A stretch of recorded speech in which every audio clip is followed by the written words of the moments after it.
Welcome back, trainers. So we're going to be taking a look at Escavalier with Acid Spray here instead of Mega Horn. So we could potentially have a Pokemon that's switch locked, lower their defense, and just go to work on them, potentially bringing in a Pokemon that's super effective, or just continuing on with Escavalier and doing a lot of damage with counter and or drill run. So you're going to see the nice usability here. Sometimes the opponents do use a shield when you go for that Acid Spray unknowing, and then, well, they just shield it up in Acid Spray. You lower the defense and you're going to be able to do more damage. So it's kind of a win-win. On the downside, Acid Spray is going to take a decent amount of energy, but if you know they're going to potentially shield because, well, Escavalier is going to maybe do a super effective Mega Horn or a super effective Drill Run, you can go for that Acid Spray and then just continue to do more damage with your counter. So let's go ahead and see what we have going on here. I'm actually going to be using my same mic that I've been using continuously here. Unfortunately, I have bad news. I received my new mic today. It was a Rode, and it doesn't sound nearly as good as this one. Ironically enough, the one that I'm currently using right now is the one that muffles in and out sometimes, but other than that, when it works, it sounds a lot clearer than this one that I nearly paid $100 for, and then the other one that I have over here that I paid about $75 for. So I'm losing my mind. I just really hope that this one doesn't start muffling in and out. But anyways, let's go ahead and see what we have going on here. Bringing in the Cresselia, we have the Obstagoon. They're going to be going in with that Swampert, so we want to line up our Escavalier with that Registeel that they do have in the back there. And it seems like they're holding on to their shields at this point. They still have two. We have one. And I'm going to go ahead and let this go down. So what we're going to do at this point is use a shield. Well, wait, what are we going to do? Let this go through. Okay, yeah, perfect. Let this go through, farm it all the way down. And when the Registeel comes out, we're going to hit it with an Acid Spray. They're going to be expecting a Drill Run. They have two shields. Of course, they're going to use it. So, bam. Perfect. Lowering the defense there. Doing a ton of damage with counter, as you can see here. A lot more than usual because we lower the defense. And we're going to go ahead and do it again with that other shield. We don't need to worry about them shielding up because that's not what we're looking for, the damage on the Acid Spray. We're looking to just lower that defense so we can do a lot more damage with our... Alright, so I'm actually going to be using my Rode mic right now. So let me know how it sounds. I already listened to it. I personally think it doesn't sound that great for the price that I paid, honestly. Anyways, let's go ahead and focus on these battles here using that Escavalier in the front. They're going to be throwing that Moonblast. We're not going to shield that up. We're just going to see if we can maybe get a shield out of them using the Acid Spray here. Unfortunately, no shield came out of them, but fortunately, the defense has been dropped, so we're just going to go ahead and go for that Drill Run at this point. They're going to be letting it go through, doing a lot more damage now that their defense has been dropped. And we're going to go ahead and let this Moonblast go through as well. Unfortunately, our attack did just fall, so so much for using Acid Spray. I'm going to go for another Drill Run here. And it's just going to be doing almost enough damage to take them out. Unfortunately, with that attack debuff, they're going to be able to survive and get off another Moonblast. And we're going to be using a shield, bringing in that Obstagoon in here. And we're just going to stay in and just do as much damage with the counter onto that Dark and Normal type. And at this point, check this out. I actually tried to farm up a bit here and then make a swap into my Cresselia so I can catch the Cross Chop. But the Switch is not letting me switch, and oh boy, now we're going to take this, and our Obstagoon does go down, and there's absolutely no chance that we can win this. And I just previously stated that this mic doesn't sound great. Of course, as soon as I say that and I go back and listen to the audio, I am actually using yet again another cable for this one, and it doesn't sound horrible. Actually, it sounds pretty good. So let's just cross our fingers and hope the consistency of the sound can continue to carry on throughout this whole video and the future videos that I do make. Right, so this battle is pretty much a loss here.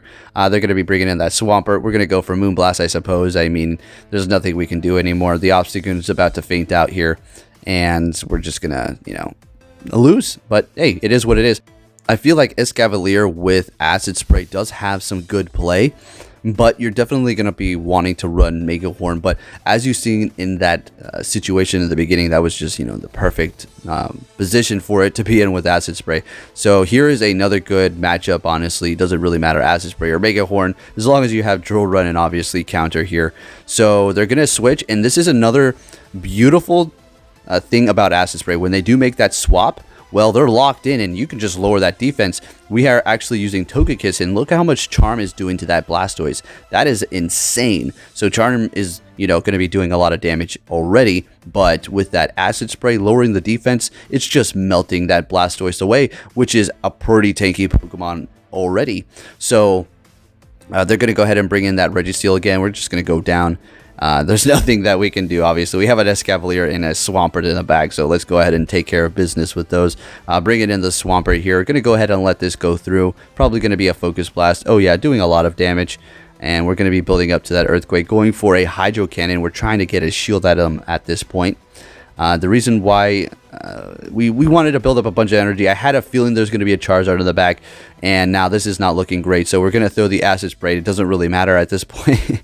It really doesn't, because a Hydro Cannon is going to be doing it anyways. So maybe should have went for Drill Run. We're gonna shield this up, build up extra energy. Man, this is gonna be close. Oh, I messed up. Unfortunately, I should have got off that Hydro Cannon. I was getting a little bit greedy. I think that Registeel is going to have energy ready to go, and we're going to not be looking too great here. Oh, yeah. Yep, they have a Flash Cannon. Or are they going to flex with a Focus Blast? Okay. All right. Flash Cannon taking down the Swampert. Moving into the next battle here. Starting it off with Togekiss. All right, we're going to be using the Double Charm Pokemon. So that's going to be Togekiss, Gramble, and then I do believe we're going to have Swampert on the team.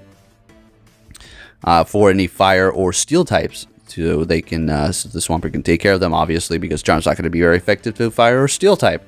They're going to be shielding up that, and wow, we actually get the dang boost. That's insane. So we're going to go ahead and shield up the Togekiss, I suppose, and ride out this little bit of boost with this little amount of health that they do have. They actually swap into Jirachi, but look at how much Charm still did anyways with the attack buff. That sounds good to me. So we're going to go ahead and throw in our Swampert here, expecting them to throw maybe a Doom Desire or a Psychic, but they're actually going to be throwing a Dazzling Gleam, doing a lot of damage. So since they did throw all that, we're going to be farming up a little bit more and swapping into Gramble here. All right, I don't know exactly why I did this, but I just had a feeling I was going to need the Swampert for later on. So obviously hitting us with Doom Desire doing super effective, but we shielded it up. No more shields on our end. We're able to farm that little thing down. And what are they going to have in the back for us? Let's see. It's going to be a Clefable. Or, well, we already knew they had that, so we're just going to farm it down. What is it going to be? Show it. Oh, it's going to be a Poliwrath. That's how this is great. So we're just going to go for a close combat here. Doesn't matter if we lower our defense. We have that Swampert with loaded energy. Even though it's not going to be very effective with the Hydro Cannon, we'll be able to spam it out of here, but we are able to take them down with Charm. They realized it was over there. Alright, so we're going to be looking at our last battle here. No more Escavalier on my end, but we do have one on our opponent's end over there. So I just wanted to test out Togekiss to see how it did work out as opposed to using Gramble and also pairing it up with Swampert, I do believe here. I found Togekiss to be pretty good, right? I mean, it's nice. Double Charm team is also pretty nasty. I ran into a few issues. Don't think I would really recommend it too much because you can get walled and it's not going to be pretty if that does happen. Anyways, but it's just like Charm just does so much damage. It's like, well, just go ahead, go triple Charmers. No, don't do that. You're going to run into a Registeel. The algorithm's going to be like, hey, hello, how's it going today? Oh, yeah? All right, so as you guys take a look at this battle here, I just want to ask a question here. So in the very beginning of the video, I was using my older mic. And towards the middle, I started using my new Rode mic. And it doesn't sound horrible, and I feel like I don't have to worry about the muffle. So I think I would take slightly less quality over the mic not doing the muffle, because recording a whole 15-minute segment, then going back just to hear that it's muffled about 30 seconds in is so frustrating. You have no idea.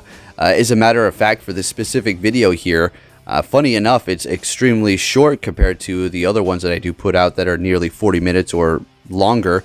It actually took me about 2 hours because I was trying to fix the mics and set everything up, and it's not like it's a big setup here, but I was just trying to figure out what was wrong with it, and I'm driving myself crazy.